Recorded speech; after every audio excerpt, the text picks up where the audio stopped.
moo tax ñi ngi ciy jële moom yàlla ci leen yóbbu barsax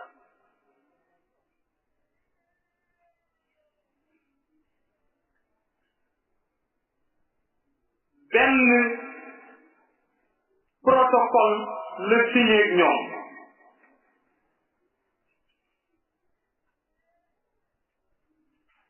protocole bi mu signé ak ñoom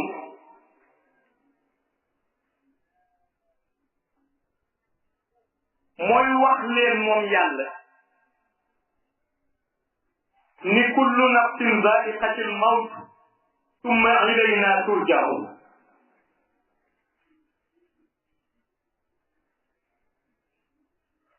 mooy wax leen ni bakkan bu mos dund rek di nga mos dee te boo xasee ba fàddu ci monde shahada di nga ma wuyu ci man yàlla kon wuyu bi war nga ko préparer avant ngay def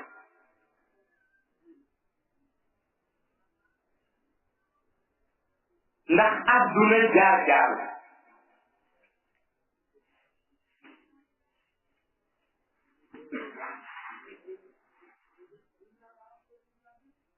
ñaati jëm mu ngay wàññi ci ñi ci jaaroon ñu leen daan tudd ci dara wala ñu tudd leen ci alal wala ñu tudd leen ci tur nga xëy suba dem seen dëj fekke ñaata nit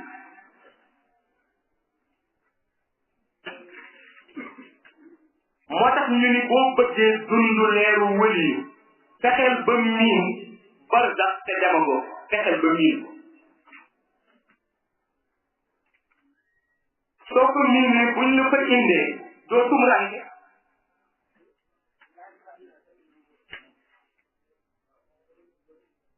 ndax jóge ci monde shahada boo miin la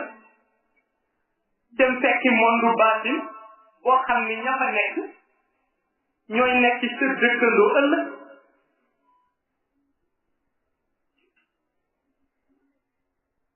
ñu baax ñi ñu bàyyi leen de côté ñu yàpp ñi ñu bàyyi leen de côté muy dernier discours bu Mawlaay Cheikh Ahmad Tijaani def dañu ko laaj looy dénk taalibe yi bala ngay dem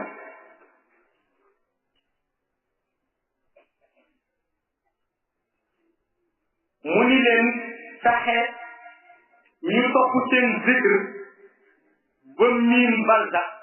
avant ñu leen fay yóbbu parce que buñ leen ko yóbbee fekk miinuñu ko dañuy tumraan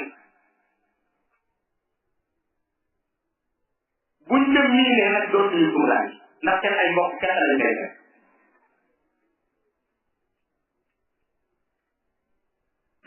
moom la dénkaane dugg ci xaymaam à 20h30 ñu ni génn na àdduna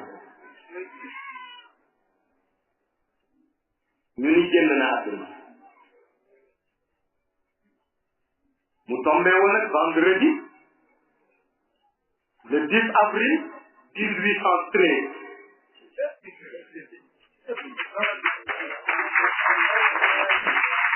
sang bi sunu soppe leer gi doy na seede ñun de kunu laaj fii ba ëllëg loolu la ni seede sang bi la nu sopp leer gi doy na seede